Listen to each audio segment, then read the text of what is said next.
The following is meant for entertainment and educational purposes. It is not meant to establish a doctor-patient relationship.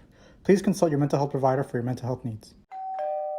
Hello, welcome to Chez Eric, a place where we talk about psychiatry and religion with a focus on how to apply it to your life. And I'm Dr. Eric. I'm a psychiatrist who happens to be religious, and we are going to be talking about William James's The Varieties of Religious Experience, in particular lectures 11, 12, and 13 on Saintliness. And we were talking about Saintliness through this 5-part series, and this is part number 5. And finally, we'll be rounding it off by talking about the fruits of saintliness, the final fruits that William James talks about, which is obedience, poverty, and self-surrender. James observes with obedience that people who are secular tend to not really care about obedience, whereas people who are in this religious space seem to care more about obedience. And, it's deeply rooted in Protestant tradition, that's what he says. And it makes sense, that a church organization would view obedience as a positive thing, because if you obey the church and presumably obey God in that process, then you have a really good structure where people do things.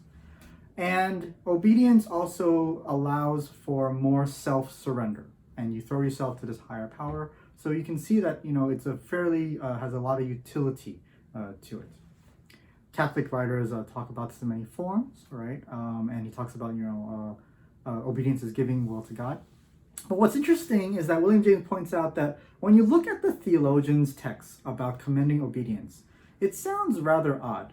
He quotes Saint Ignatius Loyola, who took this idea to an extreme and described himself as a corpse which has neither intelligence nor will, and a mass of matter which without resistance lets itself be placed wherever it may please anyone. And this is inherently difficult to understand because we tend to want our own agency. We tend to want to be people. We tend to want to be ourselves, and we want to do things that helps ourselves, and we want to be acting in our own accordance with our own desires and goals and things like that. But when it comes to obedience, those that are saints, those that have the fruit of obedience to a higher power, it's almost as if they are a shell of themselves, and what's inside, what springs forward, is just following God.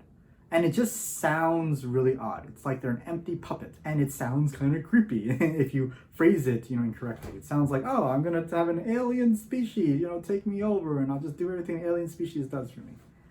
But it is a fruit, and James points out that it is has a utility when building a church, and that is kind of the dynamic that he kind of points out when it comes to obedience. The next fruit for today we'll talk about is the idea of poverty, and that ownership, this idea of ownership, is instinctual to human beings. That, I guess, during caveman times, if you had a stick, that's your stick, and you own the stick. If anyone tries to take the stick away from you, you're going to poke them with the stick. And that poverty is another example of asceticism, the ascetic paradox of, what we try to do, remove ourselves from possessions. And so the fight between those that have and don't have is a fight that has existed since the beginning of humanity. And on the other hand, on one hand, when someone's born into rich circumstances, they don't care about possessions. Instead, they care about their birthright. They care about other things. And he cites the Knight Entry and Templardom, which became corrupted, right? But it essentially dominated the military view and aristocratic view of life. However, when someone doesn't have things and they just have their life and that's it, it represents freedom. And you might have heard this in the context of our modern day discussion about minimalism. That if you go through minimalism, you feel more free. You don't have as much stuff to burden you down. And here, they find that a claim to things, to objects in this world, drags down the soul, corrupts the soul. And that they learn that having less, you become more free. And you don't have any private interests to manage.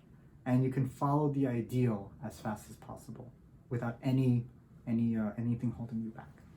So that's the idea of poverty, that it's related to this idea of being free from things, free from the encumbrances of things. And again, minimalism movement is a very interesting modern take on this idea of poverty as a path, a fruit of saintliness. So that's what we're talking about, poverty. And finally, James talks about what I think is the most favorite thing, which is kind of becoming my most favorite thing, which is self-surrender, right? And that, you surrender yourself to a larger whole, but that there's also a recognition that there's something more profound and a mystery in the religious experience, right? That in order to access it and understand it, you have to tap into this larger power. And the surrender can't be partial. It has to be complete, right? It's kind of like he gives the example of someone who's addicted to alcohol or cocaine. You can't partially stop the alcohol addiction or cocaine use. You have to completely stop, because you'll simply go back again if you don't completely surrender. And so when you completely surrender to God, you don't care about the tomorrow, you just give to God. And that sacrifice is completely ruthless, then your safety is guaranteed as well. But with the great mysteries that exist, and this is where James kind of ends off with this lecture, with the great mysteries that exist, the only way to truly understand them, even though he went through a gigantic list of all the different fruits of saintliness, you have to actually go through it yourself to fully understand, because they are so mysterious. And you can't really understand it by understanding other people's experiences, although it's helpful. We can still observe them and categorize them. To truly understand a religious experience, you yourself are going to have to go through that journey yourself. And that if you have, then the hope is that the William James series, it's not done yet, but it's going through, will help give the appropriate context to understand your religious experience in relation to what we understand about psychology. And that my hope is that by going through it, we talk about the religious aspects, I will then go through William James's stuff in this series and update it. It doesn't need too much updating, but update it to our modern understanding of psychological concepts here and there. And so that's Saintliness in a nutshell, a 5-part nutshell. I hope you enjoyed it, and we'll talk about the next topic. I think it's mysticism. I should have looked it up. I do a couple of takes on these, and so I don't want to do another take just to say the correct next topic, but we'll get into it next time. So like and subscribe. I'll talk to you later. Bye. Hey, sign up for my weekly newsletter. I send out emails every week on psychiatry and religion. I realize that email is a great way to go deep into these topics. So if you want more content, check out chesericpurl.com and subscribe over there. Thanks.